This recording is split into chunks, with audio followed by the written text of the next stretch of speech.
pourrais débuter simplement, je vais passer aux questions écrites tout de suite après cette question-là. Tu vas parler d'intelligence et de conscience. Et ce serait intéressant d'avoir une description nuancée de ce qui peut être de la conscience et de l'intelligence. Mm-hmm.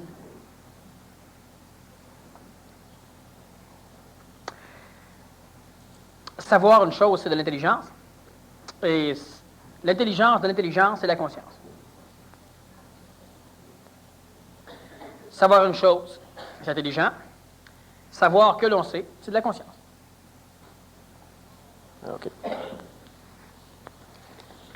Oui, là, je passe aux questions. La jalousie est-elle un karma ou une mécanique du plan physique et devient-elle un privilège au plan bouddhique? La jalousie n'est pas un karma, c'est la structuration même du phénomène de l'ego dans l'homme, donc ça fait partie des mécaniques d'ascension du corps physique vers un contact supramental. Et ce n'est pas un privilège sur aucun autre niveau. Tout à l'heure, on a fait des correspondances, mais j'ai bien expliqué que ça n'avait rien à voir avec la jalousie comme on la concevait chez l'homme. Que faire lorsque l'esprit se fait constamment manipuler et imaginer des atrocités physiques qui nous font peur, surtout lorsqu'on en prend conscience, mais que l'esprit, après un temps d'effort à penser à autre chose, nous reprojette encore et toujours dans l'imagination de ce qu'il nous fait? Ça me fait sécréter en masse. C'est pas l'esprit qui fait ça, c'est les forces astrales. Et qu'est-ce qui fait que? C'est qu'on a dans la structure de notre ego quelque chose qui soit en rapport avec un film qu'on a vu, soit avec un événement qu'on a déjà vécu, soit avec une personnalité réincarnationnelle qui a vécu un traumatisme à un moment donné, qui a besoin de se nourrir et qui continuellement projette de la pensée des substances astrales dans le but d'auto-énergiser sa propre nature. De quelle façon on parvient à éliminer ça? C'est en accédant, en embarquant dans le jeu de la projection de la pensée et en essayant de changer lentement les choses. Alors, cela équivaudrait à une reprogrammation, comme on peut faire sous état d'hypnose, mais on le fait consciemment sans risque comme on peut en rencontrer dans un état d'hypnose. Et ce qu'on a à faire, eh bien, disons qu'on voit, par exemple, toujours une personne qui se fait couper la tête. Eh bien, à un moment donné, eh bien, la tête à coupe. C'est ça que la pensée nous ramène. Je donne un exemple. À un moment donné, eh bien, on recommence, et puis paf, et puis on manque notre coulage, je sais pas, ça filer. Et là, ça fait encore plus comme atroce, il faut qu'on donne 4-5 coups avant de réussir. Mais on commence à avoir de la difficulté à couper la tête. Et puis après, à un moment donné, eh bien, on recommence, paf, puis elle avait un collier de métal, là, ça n'a pas marché, puis etc. Lentement, on transforme jusqu'à un point où on ne pourra plus couper la tête. Puis lentement, on va l'avoir carrément dissipé. Alors, on peut contrôler comme ça en embarquant dans le jeu de la projection, et puis on change les choses. Puis si les jeux changent à chaque fois, régulièrement, c'est jamais la même chose, mais c'est toujours des atrocités. Eh bien, on embarque pareil dedans, et puis on s'arrange pour les contrôler. Finalement, les atrocités vont devenir de moins en moins atroces, et puis ça va disparaître. On ne joue pas à être, on est ou on n'est pas. C'est faux. L'être n'a rien à faire des jeux. C'est faux. L'ego joue à être chef, sous-chef et disciple. L'ego joue à être, puis l'ego finit par se prendre au sérieux et à se croire. Alors il a la paix intérieure, le bonheur, etc. Le jeu va-t-il jusqu'à ce que l'ego se prenne pour l'esprit? Il n'y a pas de danger. Il faut faire évidemment une grande nuance entre l'humain qui joue et l'être humain qui joue. Alors, j'ai expliqué qu'on avait la structure de l'ego qui pouvait inventer des substances, des jeux, des mécanicités pour arriver à plagier le petit contact qu'il avait. Et il y avait une autre forme de jeu qui était l'habillement, créé par la conscience dans l'être humain. Alors, c'est la conscience qui vient paramétrer les règles du jeu de façon à instruire l'ego que ces choses-là existent et que vous pouvez le faire. Ce n'est pas l'ego qui joue à partir de son propre rayonnement, c'est l'ego qui embarque dans un jeu que la conscience et que l'intelligence vont lui demander de faire. Alors, il y a une nuance. Il y a énormément de questions qui se posent et qui sont vraies et qui sont fausses. À un moment donné, je parlais avec des individus et ils me disaient, oui, mais tu sais, dire ce que tu viens de dire là, tu sais, ça peut faire en sorte qu'un humain, un jour, fasse ceci, cela. Et il a fallu que je me choque pour lui dire que toi, tu ne ferais pas ça. Puis que ceux qui sont là non plus. Je le dis pour vous autres, pas pour les autres qui ne sont pas là. Quand je parle de jouer, ceux qui peuvent jouer, il n'y a pas de danger. C'est sûr que si je m'en vais dans la rue ou que vous venez mon oncle ou ma tante, ou etc., puis qu'on les fait jouer, il y en a qui vont se prendre au sérieux dangereusement. Et puis, il y a une autre chose que vous devez savoir. À travers ceux qui vont jouer, il y en a, on va dire oui, peut-être, mais il y en a quand même dans la gang ici qui sont ceci ou cela. On a toujours peur pour tout le monde, hein? Très bonne structure astrale pour nous empêcher nous-mêmes de faire quelque chose, au cas que le Bangladesh, il saurait ça puis qu'il ferait croche. Et en plus, parce que moi, je suis dans les pattes de tout le monde quand on fait le jeu, ça élimine déjà énormément de problèmes. Les seules personnes qui auraient des problèmes, c'est ceux qui jouent déjà puis qui ont déjà des problèmes. Mais ça ne changera pas grand-chose qu'ils fassent un jeu ou qu'ils ne le fassent pas. Ils le font pareil. On ne joue pas à être, on est. C'est faux. On joue à être. Et quand on joue à être, on est. Et quand on ne joue pas à être, on est. Sauf que celui qui joue, c'est l'ego. Alors quand il joue à être, ça permet d'exprimer plus l'être que vous êtes déjà. L'ego n'est pas plus dans l'état d'être, mais on s'en fout.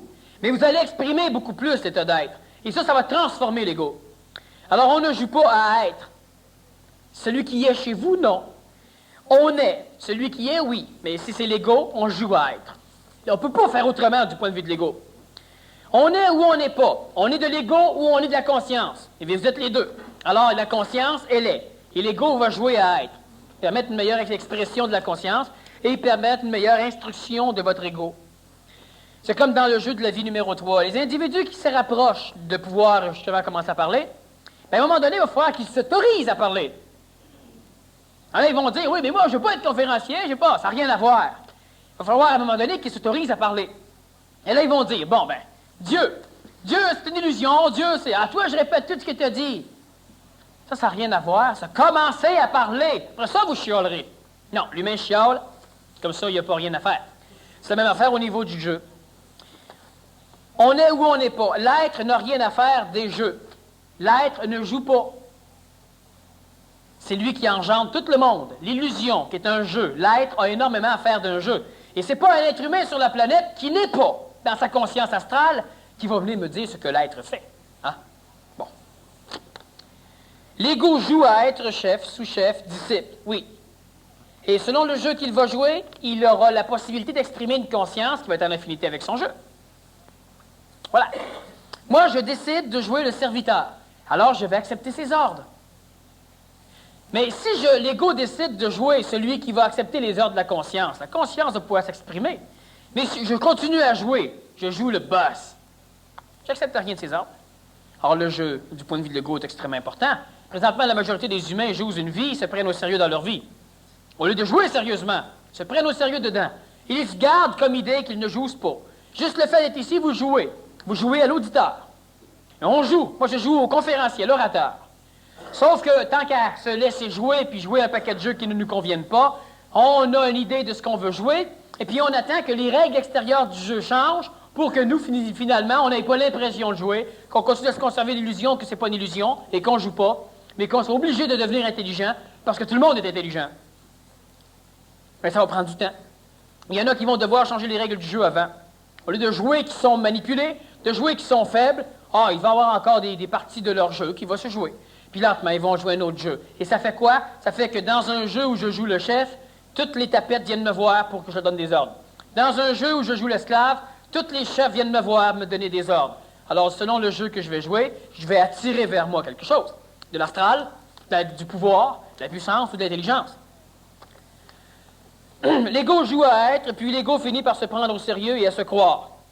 Quand l'ego se croit, c'est qu'il laisse passer suffisamment d'énergie de ce qu'il croit être pour pouvoir dire qu'il est ça. Sauf que dans vos cas, avec ce que vous savez maintenant, puis là, il y en a encore qui vont me dire, ah oui, mais il y en a encore des plus faibles que ça. C'est ça. Bien, parlez des autres, moi, je vais parler de vous autres. Dans votre cas, la majorité, vous ne pourrez pas vous faire avoir comme ça. 1 heure, 2 heures, une journée, un mois, OK, peut-être. Devant masse d'intelligence, devant masse de connaissances du point de vue de l'ego, pour ne plus tomber dans des pièges de même. Alors, à quoi ça sert de se limiter dans ce qu'on veut faire, simplement au nom du fait que, voilà 5 ans, on aurait été de même, ou que le voisin qui ne connaît rien, il ferait ça? Énormément de fois, on me pose des questions sur ceci, cela, puis ça ne concerne même pas celui qui me pose la question. Alors, il a la paix intérieure, le bonheur, etc. Il aura la paix intérieure quand il sera réel. Sinon, ce sera facile de le bouger pour se rendre compte qu'il n'a pas la paix intérieure. Le jeu va-t-il jusqu'à ce que l'ego se prenne pour l'esprit? L'ego se prend pour l'esprit dans quasiment tous les humains de la planète. Alors, est-ce qu'il y a un danger de jouer un jeu? Danger que l'ego se prenne pour l'esprit alors que c'est déjà fait? C'est pas grand-chose. Quelle différence y a-t-il entre l'amour, l'amitié et la sexualité? A-t-on besoin d'amour? La sexualité n'a foutrement rien à voir ni avec l'amitié ni avec l'amour. Bon, ça, c'est un mélange total que l'humain s'amuse à faire pour se donner une raison de faire des actes sexuels. Ils appellent ça l'amour, etc. Ça n'a rien à voir. C'est comme quelle nuance, quelle relation y a-t-il entre l'amour, l'amitié puis se fouiller dans le nez? Pareil. Sauf qu'il y a un hasard qui fait que c'est assez convergent. Si tu te fouilles toujours dans le nez à chaque fois que tu exprimes d'amitié, tu finis par conclure. Oui, mais celui qui exprime de l'amitié, s'il fait faire de l'amour, il n'y a pas bien d'amitié. Donc, il n'y a pas de résonance. On peut faire l'amour, on peut avoir de la sexualité, mais tu n'as pas d'amour, tu n'as pas d'amitié. Bien, ça va de soi. C'est même fréquent, à coût de 50 ou de 100 piastres. OK. Quelle différence? La masturbation, c'est faire la relation sexuelle avec soi-même. Bon, est-ce que c'est de l'amour? Te maquiller dans un miroir 2 heures de temps, c'est peut-être bien plus de l'amour. Hein? Quelle différence qu'il y a entre l'amour et l'amitié? L'amitié, c'est presque de l'amour intelligent, tandis que l'amour conventionnel, l'amour qu'on entend, c'est un amour psychologique et sélectif. Dans l'amitié, on respecte beaucoup plus les amis que ceux qu'on aime quand on appelle l'amour. Quand tu dis à quelqu'un, tu es un bon ami, on le respecte. Quand tu dis à quelqu'un, je t'aime, c'est pas long qu'on le respectera plus. Fait que tu as l'amour intelligent, dégradation, tu as l'amitié, dégradation totale, tu as l'amour psychologique. Puis dégradation finale, après fouiller dans le nez, c'est le sexe. J'en reviens pas qu'on mélange encore au 20e siècle le sexe puis l'amour. Non, c'est vraiment une vraie farce, c'est comique au bout.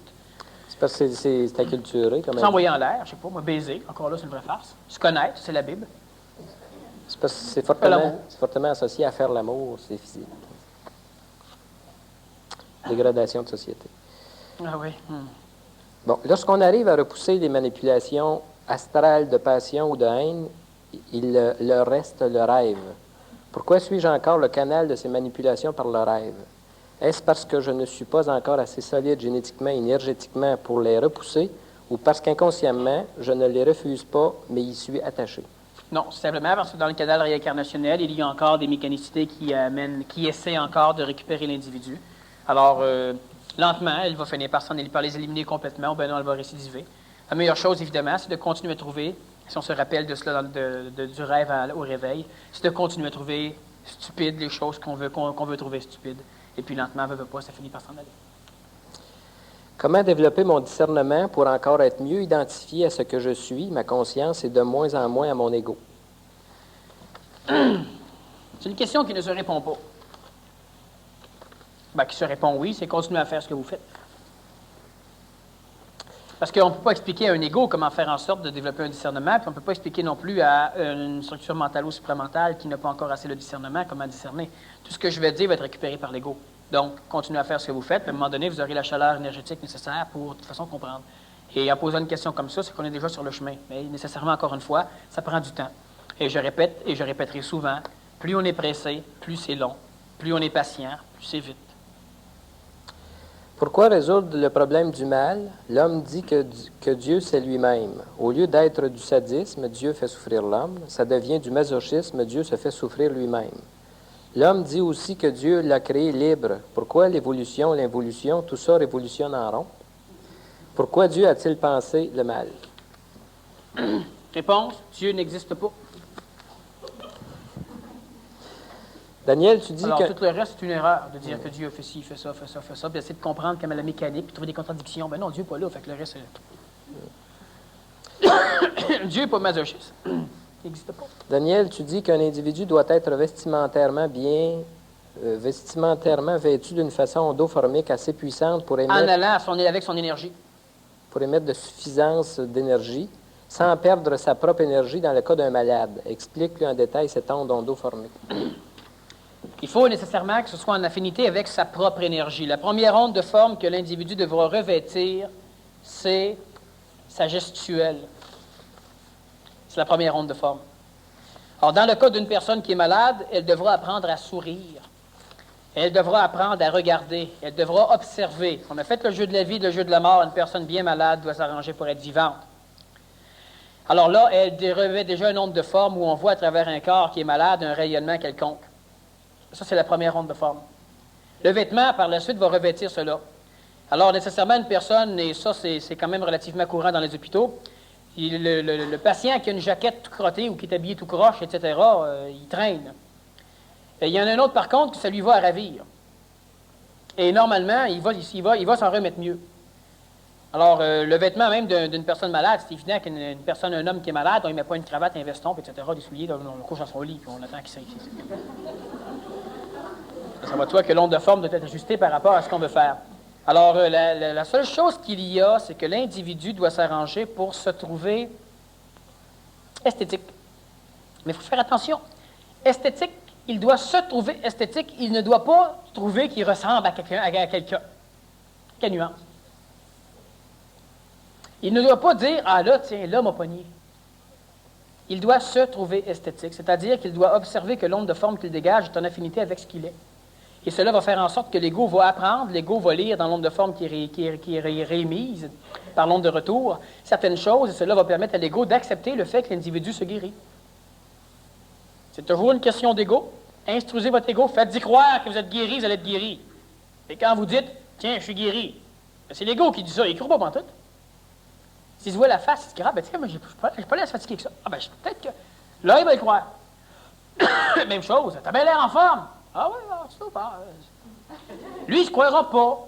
Alors, il doit y mettre une onde de forme, puis dans l'onde de retour, ça va paraître. Alors, l'individu doit se trouver esthétique. Et je répète encore une fois, ça ne veut pas dire, ah bon, ben là, tiens, là, moi, là, je suis présentable. Être présentable ne veut pas dire être esthétique.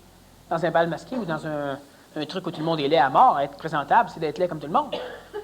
C'est être avec son onde de forme. Alors, l'individu qui est malade devra s'arranger pour mettre de l'ordre dans l'onde de forme. Ça va énormément nourrir son astral. Si ça ne le guérit pas, ça va l'empêcher d'être plus malade. En faisant prendre conscience aux gens qu'ils n'ont pas le libre arbitre, cela peut-il retarder l'évolution de certaines personnes qui ont encore besoin de la culpabilité pour ne pas faire d'actes stupides? Impossible, parce que ceux qui en sont encore à ce niveau-là ne pourront pas comprendre ce que je dis. Bon, comment cristalliser un choix d'intelligence dans la matière? Tu as mentionné travailler l'onde de forme, se réserver du temps pour soi et... C'est ça la question.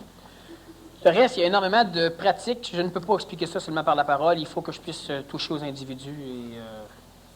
Bon, à un moment donné, il y a des choses que je ne peux pas expliquer encore parce que je ne les ai pas encore assez expérimentées dans la communication avec autrui et sur lesquelles je peux revenir. Une chose certaine, c'est qu'au niveau du PMC+, c'est surtout ce travail-là qu'on va faire. Et peut-être que par la suite, je pourrai en parler parce que j'aurai ajusté des mécanicités que je vibre et que je ne peux pas présentement mettre en parole. Je devrais prendre le reste de la journée pour essayer de mettre ça en parole. Et encore là, je ne serai pas satisfait parce qu'il manquera des petites initiations, c'est-à-dire des exemples pratiques qu'un individu vit puis que je l'accroche quand il le vit lui et que je ne peux pas donner collectivement à des gens. Alors, travailler l'onde de forme, ça va de soi, puis encore là, ça veut dire quoi? Il y en a qui comprennent, mais à un moment donné, je vais carrément accrocher les gens, puis je vais les placer, leur dire. Se réserver un temps pour soi, ça va, mais il faut aussi maintenant pouvoir faire ce qu'il faut faire dans le temps pour soi. Alors, il y a toujours la nuance entre jouer qu'on joue et jouer le jeu. Et il y a énormément d'individus qui ne peuvent pas discerner encore la nuance entre jouer qu'on joue et jouer le jeu. Je pourrais même nommer des prénoms de personnes qui se croient bien et qui jouent qu'ils jouent. Et il leur manque justement une petite étape, cesser de jouer qu'ils jouent, puis de jouer le jeu. Daniel, quel est le parallèle entre l'anti-homme et l'ego? L'ego est constitué à 99% d'anti-homme. L'anti-homme est constitué de toutes les mémoires réincarnationnelles qui sont suffisamment vieilles qu'elles refusent tout ce qui est neuf. Le 1% de l'ego qui fait partie de l'homme est constitué des mémoires réincarnationnelles de neuf, c'est-à-dire de toutes les mémoires qui ont été enregistrées lorsque l'individu a découvert des choses neuves lorsqu'il était enfant, et de toutes les mémoires aussi qui se réincarnent, des mémoires d'enfants qui se réincarnent en même temps lors de la gestation de l'enfant.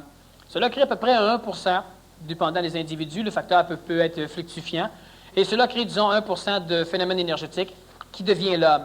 Les 99 autres pourcents vont être des mémoires d'entités égoïsées, qui avaient donc déjà une identification et qui se réincarnent, et qui veulent maintenant prendre possession du corps physique. Et ça, c'est 99%. l'anti-homme. Donc, on peut dire que presque tout l'ego est anti-homme. Une question sur le libre arbitre. Y a-t-il un libre arbitre à l'intérieur du non-libre arbitre? Par exemple, à un niveau très matériel, si j'ai le choix de choisir le plat que je veux sur un menu donné restreint, Tu n'as pas le choix de choisir le plat. est-ce là un choix ou si j'étais déterminé que je mangerais un Big Voilà. Mac dimanche à 7 heures? C'est ça. Tu as 25 chemins. On appelle ça avoir le choix. Tu ne peux en prendre qu'un. On appelle ça ne pas avoir de libre arbitre.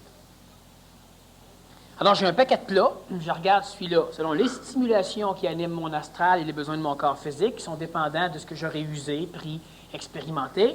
Selon les stimulations de ce qui se réincarne présentement, je regarde les plats et je dis, ça, j'aimerais ça, mais peut-être que ça serait mieux, peut-être que... Et finalement, c'est juste ce qui se passe là, qui dans un leurre me donne l'impression que je choisis, qui fait que moi, de toute façon, prendre celui que j'aurais pris, même s'il n'aurait eu un gars. Et là, je me dis, j'avais le choix. Oui, tu avais le choix. Mais j'ai choisi. Non, tu n'as pas choisi. C'est pour ça que c'est difficile à comprendre pour la majorité des humains. Oui, mais j'ai quand même choisi de venir ou de ne pas venir. Non, tu avais le choix de venir ou de ne pas venir. Ça, c'est le choix qui s'offrait à toi. Mais vu que tu n'as pas de libre arbitre, tu n'as pas choisi. Mais au moment de la constitution de l'âme, par la réincarnation des mémoires du monde astral, il y a une structuration qui se fait là, automatiquement, qui se paramètre. C'est le corps physique qui attire. Oui. Par une qualité génétique, tout ça. Est-ce que c'est ça qui signe la destinée d'un individu? Non. La destinée est signée à quel niveau? La destinée, elle est signée au niveau de la matière, donc de la génétique carrément biologique. Elle est signée au niveau de la génétique des plantes. La génétique des plantes détermine énormément ta destinée. Elle est signée au niveau de la génétique de beaucoup d'animaux, qui détermine énormément ta destinée. Elle est signée au niveau de ça. Mais Alors, les plantes qui poussent dans une région, s'ils ont une génétique particulière qui fait qu'ils ont de la difficulté à vivre, puis que finalement ils tombent, puis que le vent les amène, ça crée des déserts, qui engendrent des systèmes de chaleur, qui engendrent des ouragans, et qui viennent carrément te massacrer. C'est la génétique des plantes qui détermine ton ouragan en pleine face. En plus, ton corps physique est dans quel état? Mais ça dépend de ce que tu as mangé. Ça dépend de la génétique des animaux que tu as mangés. Ça dépend de la génétique des fruits et légumes que tu as mangés. Et tout cela fait que tu es ceci. Donc, la génétique de tout ça détermine ta destinée. Et on appelle ça une mécanique écologique.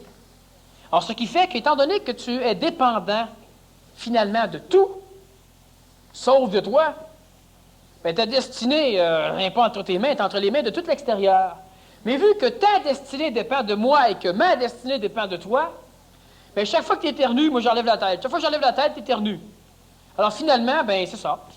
On s'auto-manipule sans avoir besoin d'intentionnalité.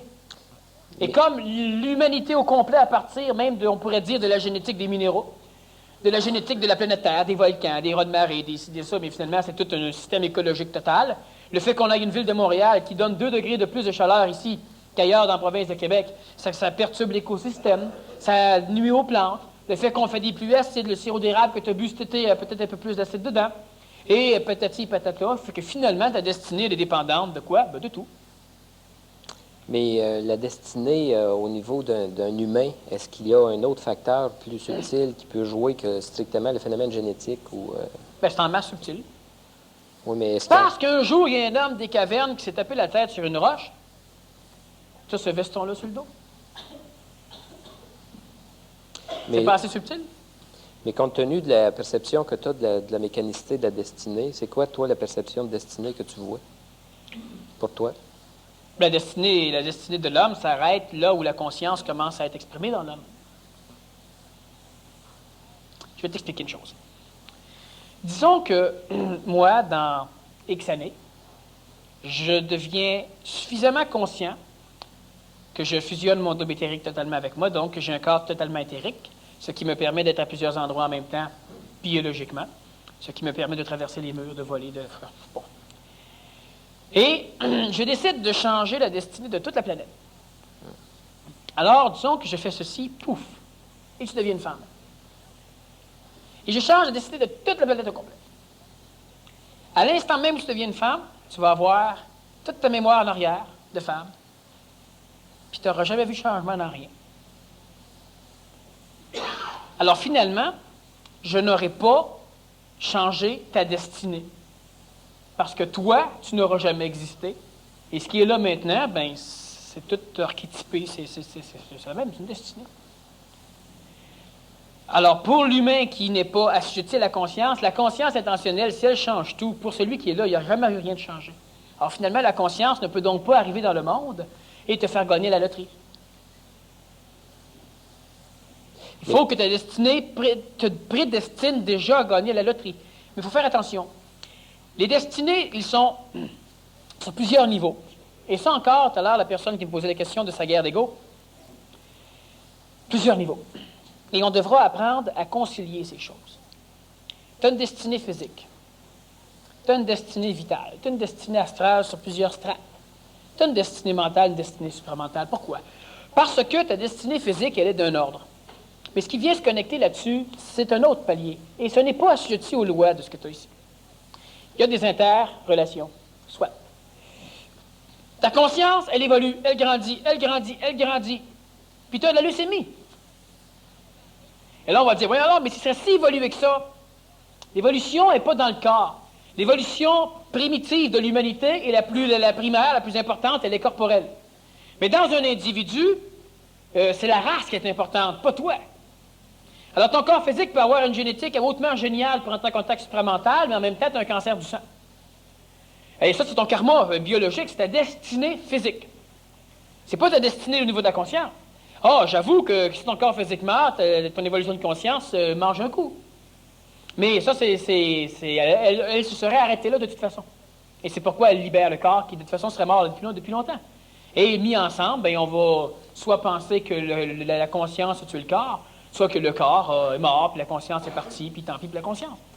Alors, il y a un paquet de destinées à des niveaux différents, ce qui fait que rendu à un certain laps, à un certain niveau vibratoire de destinée, il y a tellement de conscience que là, tu commences à avoir un libre arbitre. Là, pas là, là. Alors, tu ne peux pas encore guérir le corps physique, parce que tu n'as pas de libre arbitre dans le plan exprimé de la matière. Mais maintenant, tu as une liberté de conscience là. Qu'est-ce que ça va donner? Ça va donner que, premièrement, tu n'as pas de liberté dans la matière, mais tu vas commencer à avoir un libre arbitre du point de vue de l'ego. C'est-à-dire, l'ego n'aura pas de libre arbitre, mais toi, tu vas être capable maintenant de commencer à t'anégoïser volontairement. Le corps physique va manger la claque, c'est son karma. Tu ne pourras pas régler tous tes problèmes physiques. Pendant que ton corps physique subit encore sa destinée, puisque tu n'as pas encore la vibration pour changer son plan de vie, tu es en train de créer un double éthérique. Et pouf, le corps meurt. Ça, on s'en fout. C'est pas occupé du corps physique, c'est occupé de créer un double éthérique.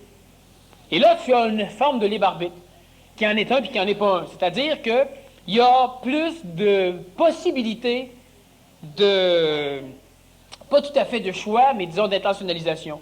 Tu as plus de champ pour agir. Alors là, tu peux donc créer un double éthérique quand tu arrives à être en contact avec l'ego pour arriver à fusionner l'ego. Tu peux, avant d'attaquer l'ego parce que tu n'es pas assez puissant, tu peux obliger la structure astrale extérieure à toi à réagir, ce qui va manipuler les individus pour qu'eux autres viennent te faire chier, et là, ça attaque ton ego. Et là, tu vas encore vouloir faire une colère mentale pour régler ça, et c'est le genre de colère mentale que j'expliquais, qui ne donnait pas de résultat, c'est l'intelligence qui t'amène ces choses-là. Parce que là, on t'anégoïse, tu es devenu utile. Donc, tu es devenu privilégié, l'énergie supramentale est jaloux de toi. C'est-à-dire qu'elle te conserve. Alors là, il y a donc une forme de liberté, de libre arbitre, et lentement, tu arrives au niveau de l'ego. Quand l'ego est carrément disparu, ce qui possède le corps physique n'étant plus là, l'ego est disparu, en réalité, il est devenu un double éthérique, c'est absolument génial pour lui. Mais ça, il ne peut pas comprendre la valeur encore. C'est devenu génial pour lui. Il est donc exclu du monde de la mort, il fait maintenant partie de l'élite des dieux. Et alors là, tu pourras prendre le contrôle du plan vital, parce que là, il n'y aura plus l'ego pour nuire, pour tamponner les ordres, et prenant contrôle du plan vital, qui est un plan exécuteur, instantanément, ton corps physique devient désassujetti des destinées traditionnelles. Tu n'as pas de libre arbitre encore. C'est-à-dire que tu as une immense possibilité de libre arbitre. Tu as un libre arbitre qui est restreint, qui se restreint d'une façon pyramidale en descendant vers le bas. Alors, en haut, tu peux donner des ordres à la conscience supramentale de certains individus. Mais eux pourront l'exprimer comme ils pourront l'exprimer.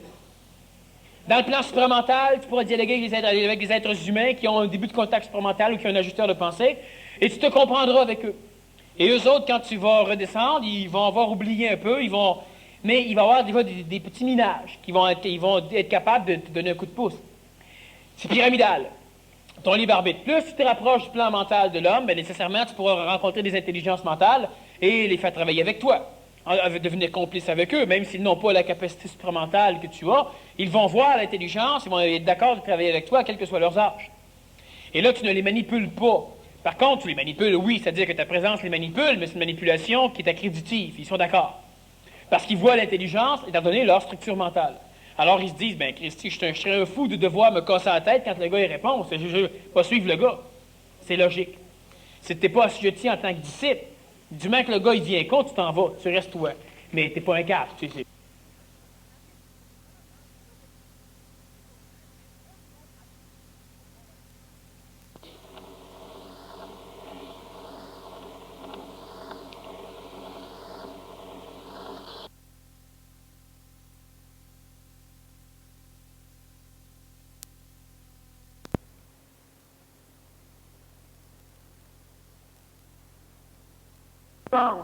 Les destinées collectives des gens, mais pour les gens, il n'y a pas eu de changement dans leur destinée. Ils n'en auront pas.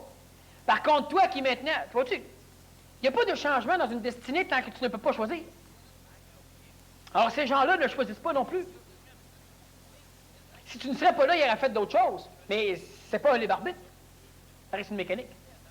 Toi, tu as un libre arbitre, parce que toi, tu commences maintenant à envisager, à goûter des choses.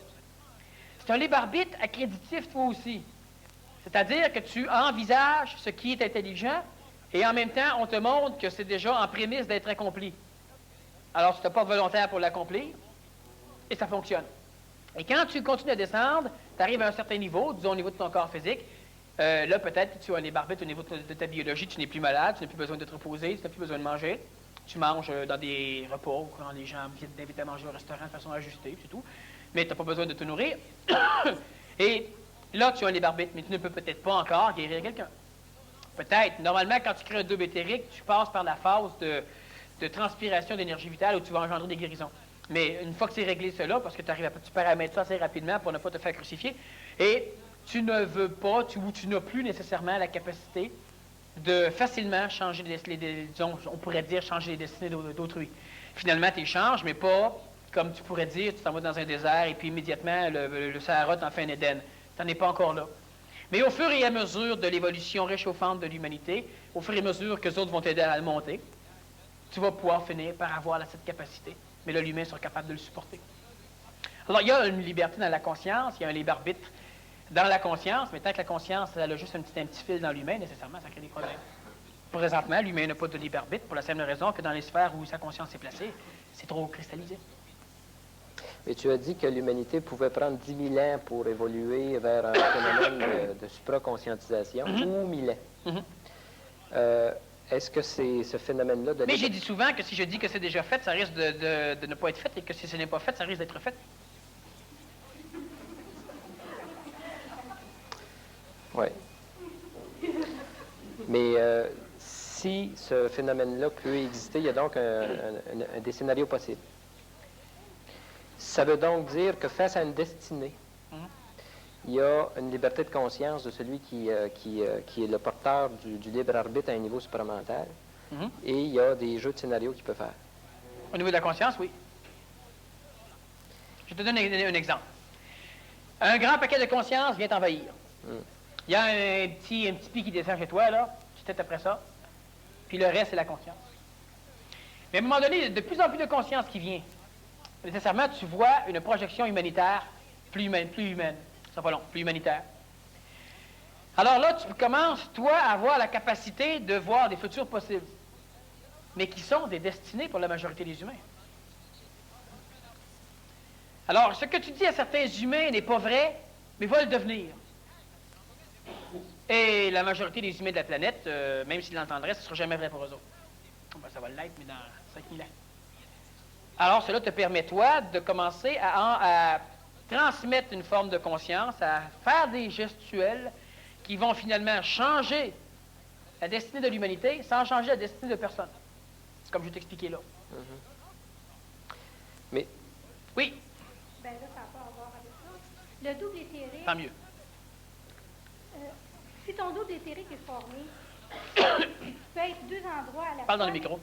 Si ton double éthérique est construit, puis tu peux être à deux endroits en même temps, Oui. mais que tu n'as pas la conscience des deux endroits en même temps, Oui. qu'est-ce qui manque à ton double éthérique à ce moment-là? Ton double éthérique n'est pas constitué. Si ton double éthérique est constitué et que tu as une bilocation, tu as une conscience double. Non, ben disons, je parlais, mettons, par rapport à toi, là, ton double éthérique à toi. Hmm. S'il est construit, Il faut qu'il soit constitué, ce qui me donne une bilocation de conscience absolument totale, mais dans le plan supramental et dans le plan planétaire. Lorsqu'il sera fusionné à moi, je pourrai me séparer, c'est-à-dire me plurilocaliser à l'échelle de la planète.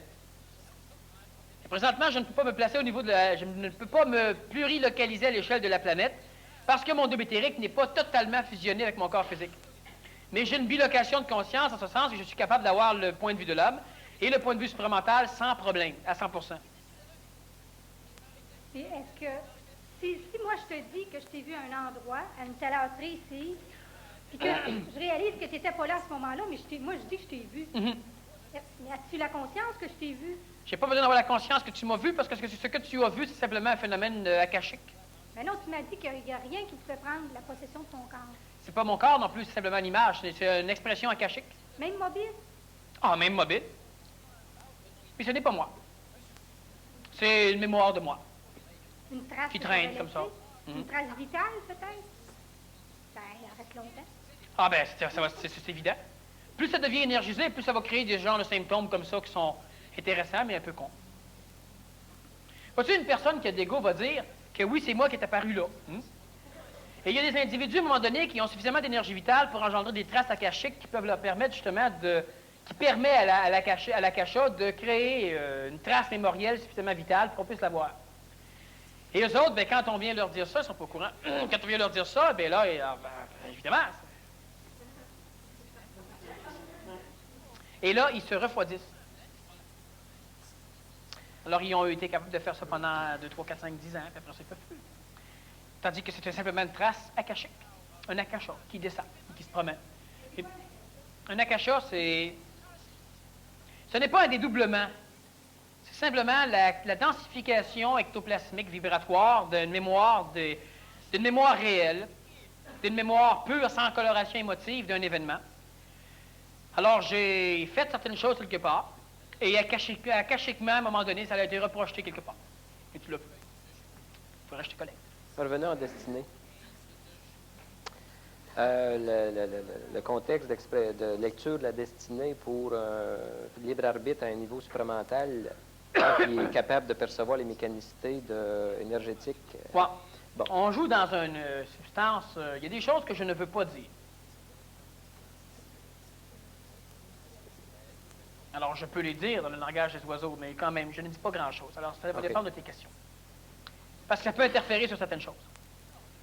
OK. Mais tu as déjà fait une lecture de situation à l'effet que tu as décrit, par exemple, l'enjeu d'une grève cosmique. Oui. OK. Mais tu n'as pas décrit les conditions pour réaliser cette grève-là.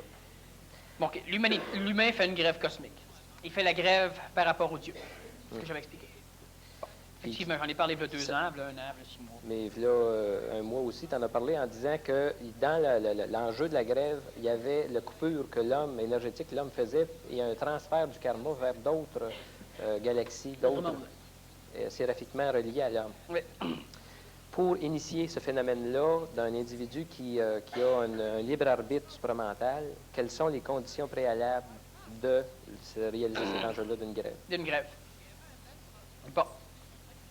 Premièrement, l'individu qui a une conscience supramentale bouddhique qui est suffisamment intentionnelle pour pouvoir engendrer cosmiquement une grève du règne humain par rapport aux dieux que l'humain a créés, qui sont dans le monde de la mort. Parce que quand je parle de grève cosmique, la grève s'adresse aux dieux. Elle ne s'adresse pas à l'intelligence supramentale, elle s'adresse aux dieux. Donc, elle s'adresse au ciel, au monde de la mort. Pour que cela puisse arriver à se faire, cela veut dire que notre personnage, qui voudrait faire une grève cosmique, doit commencer par écrire certains livres, faire des conférences, comme je fais, mais ça ne veut pas dire que c'est ce que je fais, mais c'est quand même ce qu'il doit faire. Il doit créer des scandales, il doit rencontrer des hommes d'affaires, et il doit de plus en plus travailler avec des gens qui manipulent des grosses sphères sociales. Il doit lentement travailler de façon à parvenir à être millionnaire, milliardaire, Il doit par la suite engendrer des mécanicités qui vont lui permettre de s'accaparer de tout ce qui est monétaire à l'échelle de la planète. Que ce soit au niveau des milieux boursiers, que ce soit au niveau de toutes les compagnies pharmaceutiques, cosmétiques, nourriture, aliments à maison, tout. Or, ça ne veut pas dire qu'il a acheté toutes les maisons qui existaient, ça veut dire qu'il peut tout acheter ce qu'il veut acheter. Et qu'il contrôle toute la mécanicité économique à l'échelle de la planète. Par la suite, il doit éliminer toutes les sociétés secrètes qui existent à l'échelle de la planète, que ce soit la mafia, que ce soit le KKK, que ce soit, etc., le Ku Klux Klan, que ce soit les autres sociétés secrètes, ou les pervertir de façon à les envahir. Par la suite, il doit diriger tout ce qui est religieux à l'échelle de la planète. Donc, il doit parvenir à devenir ce qu'on peut appeler une espèce de grand monarque, qui dirige toutes les nations, toutes les religions, toute l'humanité, et donc tous les humains, sans exception, y compris les indigènes totalement perdus en Australie, en Amazonie, et dans ces régions-là. Une fois qu'il a manipulé, qu'il a sous son joug toute la planète au complet, il a maintenant étendu son syndicat, faire une greffe, à travers la planète. Alors maintenant, il va engendrer une nouvelle forme de religion, qui est un syndicat, qui va prétendre, dans la conscience de l'homme, qu'il a des privilèges et des droits en face des dieux. Pourquoi il doit contrôler l'humanité? C'est parce que chaque humanité relie des égrégores différents, et la seule façon de contrôler tous les égrégores du monde de la mort, c'est de contrôler tous les humains qui nourrissent ces égrégores. Alors, une fois qu'il a le contrôle de l'humanité au complet, donc de la structure financière, c'est pour parvenir à contrôler l'humain, eh bien, maintenant, il peut faire à l'humain ce qu'il veut faire, c'est-à-dire que l'humain, il lui interdit de prier. Et puis lui, il s'arrange pour parler. Et puis les dieux vont... Et quelles Ça sont va les... fonctionner. Je suis sûr qu'on va avoir un très, très bon transport en commun. Quelles sont les conditions... Quelles sont les conditions préalables aux conditions préalables, c'est-à-dire actuelles? Les conditions préalables aux conditions préalables, cela veut dire, premièrement, bon, ne pas avoir d'ego. Adolf Hitler, raté. Ne pas avoir de désir. Alexandre le Grand, Philippe de Macédoine, son père. Éliminé. Ne pas avoir un corps physique trop endocrinien. Napoléon, éliminé. Ne pas être confiné à travailler inutilement et attendre que le temps se fasse. Alors, Hannibal, éliminé. Avoir un entourage suffisamment intelligent et suffisamment solide. La majorité des gouverneurs. Ne pas être marié. Dans quel sens? 90% des problèmes, éliminés. C'est vrai, je ne parle pas de la femme, ça peut être une femme qui fait la chose. Bon. Ne pas avoir d'enfants. Parce que l'astral s'attaque à ça. Bon, en partant. Élimine ça. Pourquoi tu penses qu'un premier ministre a le doigt à la limousine pour sa femme? Puis que les enfants, quand ils sortent de l'école, ils les gardent, puis c'est la limousine qui les ramène à la maison, puis qui ont, etc., etc. Comme le président des États-Unis, il déménage la Maison-Blanche. Pourquoi? C'est pas à cause que c'est la luxure, puis c'est ci, c'est ça. Parce que le gars ne pourra pas prendre une décision convenable sur son pays s'il a peur qu'on massacre ses enfants. Ah, nécessairement. Le gouvernement, la société prend en charge toute la famille, la maison et tout ça. Ils ont leur chalet, le chalet présidentiel qui est réservé quelque part, puis il y a toujours... C'est tout à fait logique. Mais pour en arriver à ce que je te dis là, bien nécessairement, il faut que l'individu soit totalement libre de ce genre d'atteinte. Ce sont des conditions préalables aux conditions préalables, et il y en a d'autres, évidemment. Mais il existe certainement une couronne d'énergie entre des cerveaux qui devraient se développer. Oui, mais ça, c'est après, là. Ça, c'est quand l'individu commence à s'entourer des personnes. Puis quel serait le nombre idéal de personnes nécessaires? Le nombre idéal, c'est la quantité minimum qui te permet de contrôler le reste du monde. Et quelle est cette quantité minimum? Ça dépend des heures et des temps, étant donné qu'il y en a qui meurent, il y en a qui naissent, qu'il y a des gens qui changent, ça dépend de l'évolution des expériences, donc le chiffre n'est jamais stable. Chose certaine, c'est que tu t'entoures toujours de la quantité minimum, jamais de la quantité maximum. Mais dans un scénario, là, tu as décrit un scénario linéaire, mais il y a des phénomènes quand même extraterrestres aussi qui vont intervenir des autres galaxies au fur et à mesure qu'ils vont constater ce phénomène d'énergisation-là et de blocage. Oui, les briseurs de grève. Les briseurs de grève. Il risque donc, est-ce qu'il est susceptible d'y avoir une alliance de phénomènes extraterrestres avec cette Les présence. extraterrestres les plus intelligents vont vouloir s'allier au syndicat. Parce que le syndicat a la clé, a la puissance, c'est évident. Les dieux vont s'effriter, l'énergie va resservir à l'homme. Alors, en partant, les extraterrestres les plus intelligents vont vouloir s'allier, et les extraterrestres les moins intelligents vont vouloir lutter contre. Il n'y en aura pas à s'en occuper, les extraterrestres intelligents vont s'en occuper. Mais moi, être extraterrestre et être intelligent, le syndicat qui mène actuellement, c'est Harriman et sa gang. Oui. Donc, Mais c'est un syndicat qui nourrit le monde de la mort. C'est un syndicat comme les Teamsters. Il est vendu au patron. oui, mais c'est justement ça qui est important, un syndicat de boutique. Eux autres, c'est ça qui est nourri l'autre bord. Mm. Donc, l'alliance spontanée des extraterrestres va être plutôt avec Les extraterrestres les moins intelligents. Mm. Ils vont s'allier effectivement aux forces d'involution. Mais ça, c'est pas grave. Parce que l'humain est ce qu'il y a de plus puissant sur la planète Terre. Tant que l'humain se met à genoux ou il se vautre dans la boue, c'est évident que les dieux ont de la puissance, Harriman a de la puissance. Mais quand toi, tu comprends que ce que tu avais comme luxe, tu finis par te rendre compte que c'est pas du luxe, que c'est ton énergie.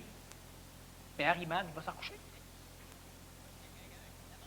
Tant que toi, tu vis au-dessus de tes moyens, c'est Harriman qui gagne. Ce syndicat-là, oui, c'est bien.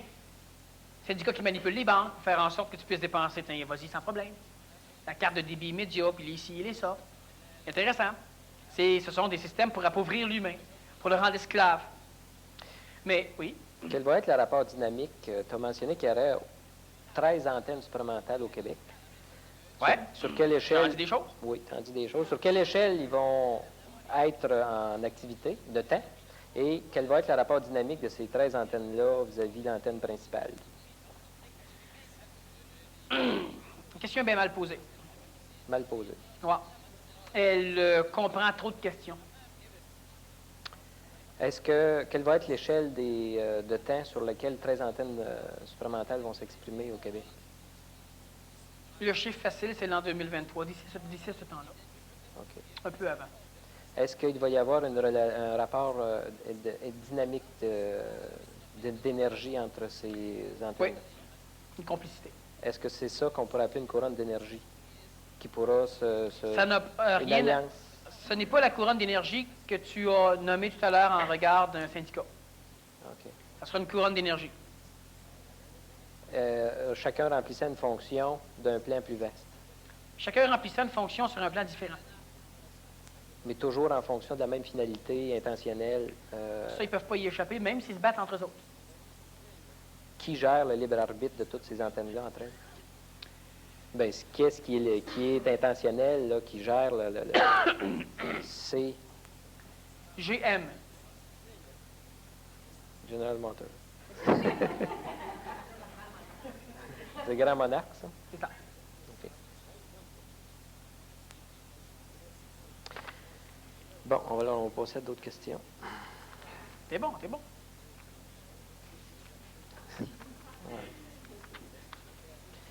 Est-ce que certains gourous comme Muktananda ou Maharishi Mahesh Yogi ont dépassé l'état de paradisiation? Si oui, qu'avaient-ils atteint?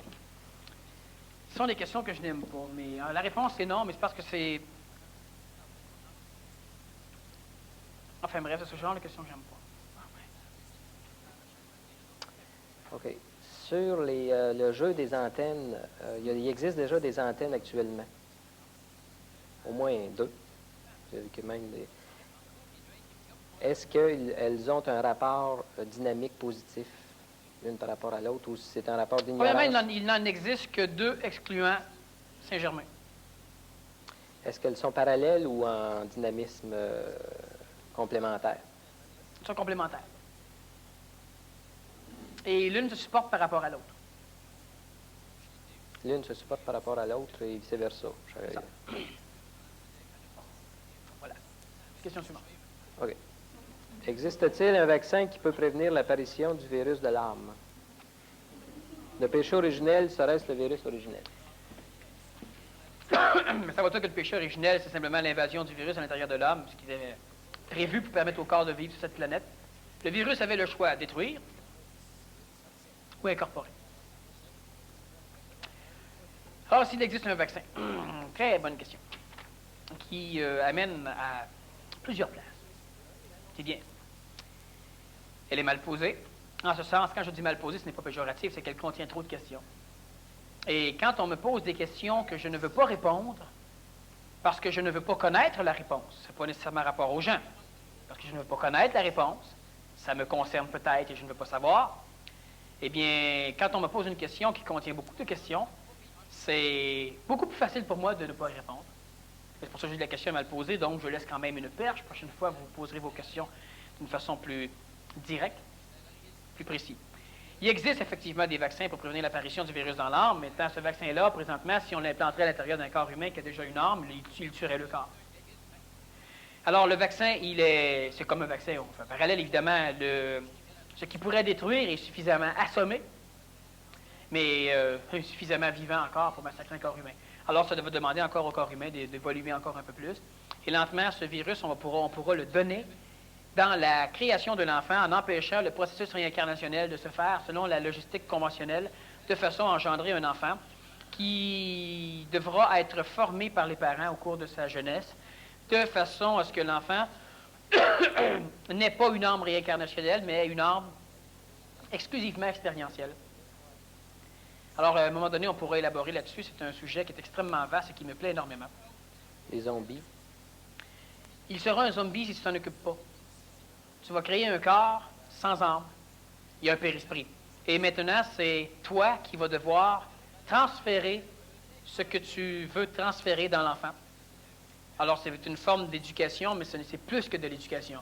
Alors, l'enfant va rester un enfant toute sa vie, même si physiquement il grandit, il vieillit, mais il ne vieillira pas au point de mourir. Il n'aura pas d'âme et d'ego comme cela. Par contre, évidemment, on parle nécessairement d'un père et d'une mère qui sont capables de créer une fécondité qui bloque, qui n'est pas assujetti à un canal réincarnationnel. Et là, cet enfant-là n'est pas supramental à la naissance. Par contre, tu devras maintenant le donner, placer au niveau de l'âme juste les archétypes qui acceptent le neuf.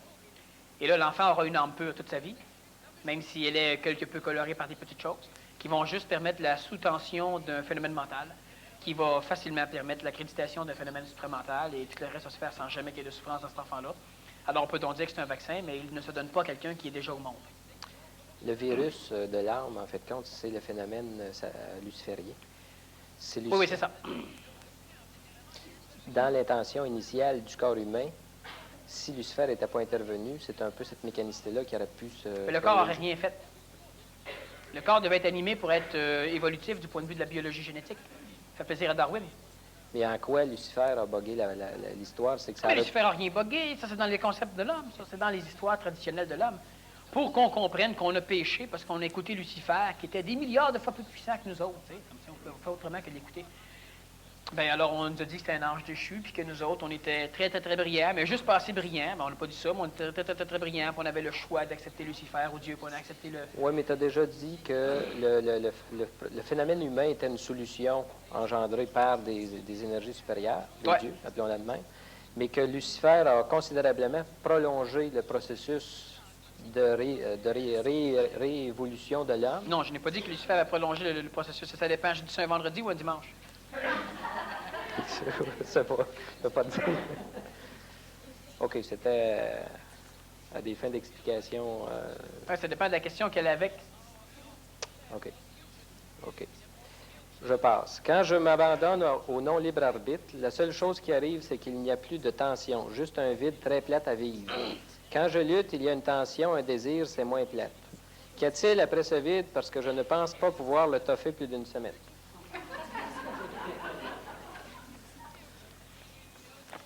Bon, alors si on n'est pas capable de le maintenir plus qu'une semaine, ça ne vaut même pas la peine de savoir ce qu'il y a après le vide. Une chose certaine, c'est que l'individu n'est pas encore prêt, ça va venir. Elle doit pratiquer encore un peu plus le phénomène de la parole. Je ne sais pas si elle fait présentement le jeu de la vie numéro 3.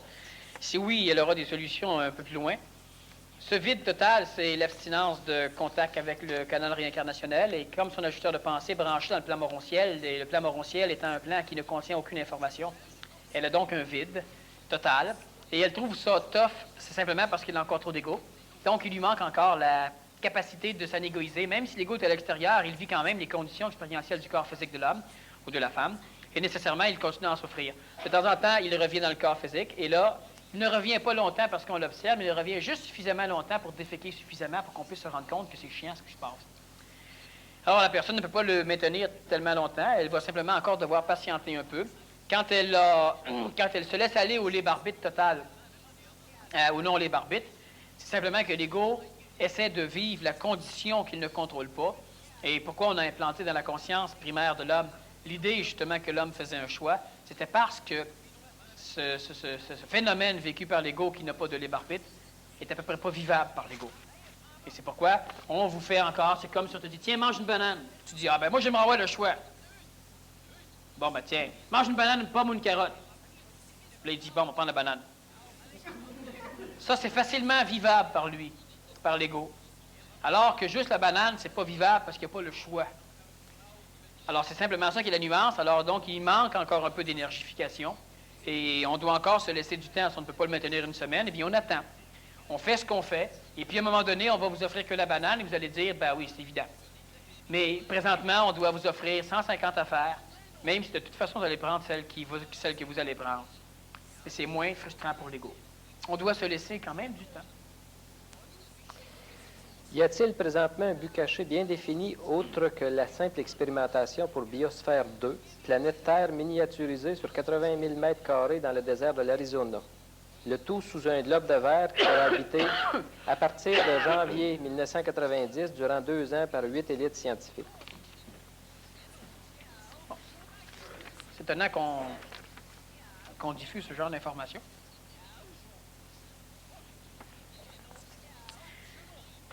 Oui. Y a-t-il présentement un but caché bien défini? Bien, effectivement, oui, il y a un but caché extrêmement défini.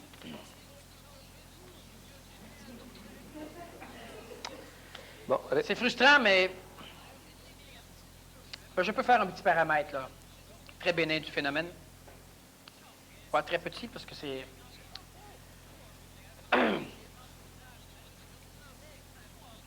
Ce n'est pas la première fois qu'on tente une expérience similaire. Et c'est pour ça que je me demande même encore où on a pris l'information. C'est des journalistes qui jasent, ou bien non, en tout cas, c'est assez original qu'on puisse parler de ce genre de phénomène. Les informations ne sont pas tout à fait exactes, mais quand même. Ce n'est pas la première fois qu'on tente ce genre d'expérience de créer la vie de l'homme à l'échelle de la planète. C'est-à-dire qu'on veut vérifier de quelle façon la vie de l'homme peut être créée. Et dans la dernière tentative qui est en train d'être expérimentée, ce que l'on veut vivre, ce que l'on veut essayer de créer, de vivre, c'est d'engendrer la vie de l'homme en permettant... maintenant, la science, certains scientifiques, du moins suffisamment riches et suffisamment puissants, ont la conscience que la création de la vie sur le plan planétaire, il y a plus de 4 milliards d'années, c'est faite par ingérence extraterrestre. Et présentement, ils veulent recréer des conditions le plus possible similaires pour faire une expérience dans le but d'essayer de réamener ces contingences extraterrestres à venir s'immiscer. Et on veut essayer d'engendrer un contact entre certains humains et ces phénomènes créationnels extraterrestres. Et il y a d'autres petites mécanicités qui font référence à ça avec. Il y a déjà une ingestion extraterrestre qui n'est pas là. En tout cas, il y a toute une panoplie de cossins. Et on n'en parle pas trop pour l'instant. Pourquoi? Parce que ce n'est pas tellement bon que des gens sachent ça. Ça peut être dangereux. C'est le gouvernement américain qui supporte ça? C'est une partie du gouvernement américain. Tu sais, quand on sait que quand les Allemands manquaient de munitions, les Américains leur en vendaient pendant la Deuxième Guerre mondiale sur le marché noir, ce qui stimulait énormément l'économie américaine. Ben, c'est comme les armes que j'ai vendues à l'Iran. L'Iran qui déteste les Américains. Alors, il y a d'autres nations qui sont apparemment belligérantes aux États-Unis qui sont aussi dans ce projet. Est-ce que l'Arche d'Alliance a un lien avec les écrits du Trésor des Templiers? Non. Et oui. Non et oui. Est-ce que cette alliance fut un contact entre l'homme et les cieux? Quelle est la nature du contrat? Non, c'est un contrat. Est-ce que cette alliance fut un contrat entre l'homme et les cieux? Quelle est la nature du contrat? Cette alliance est-elle effective pour toute la durée de l'humanité? L'Arche d'Alliance est un lieu interdit. Alors, de même que les lieux interdits sur la planète sont des cristallisations de mécanicité qui proviennent de... Une grande partie des lieux interdits, comme l'Arche d'Alliance, ont été créés par tout ce qui a été projeté par la terrestrification de certaines consciences dans l'être humain. Alors, tout ce qui ne peut pas être humanisé a été placé dans des lieux et ça doit se réchauffer lentement. L'Arche d'Alliance est un phénomène de ce genre, c'est-à-dire qu'à un moment donné, il y a une complémentarité énergétique du point de vue yavique qui a été terrestrifiée et tout ce qui ne peut pas être absorbé par l'être humain a été canalisé dans un réceptacle construit par l'humain dans le but d'attirer cette chose. Et cette chose est descendue au niveau de l'homme et le maximum, la majorité de la chose a été confinée dans un réceptacle qui, lentement aussi, tel un lieu interdit, mobile, il ne plus qu'un, répand des effluves que l'être humain respire, ce qui permet à l'être humain d'augmenter lentement son potentiel d'évolution. Voilà. Nous parlons beaucoup d'argent et de placement. Dis-moi tout ce que tu sais sur l'île des Cocos, située dans l'océan Pacifique au nord-est des îles Galapagos.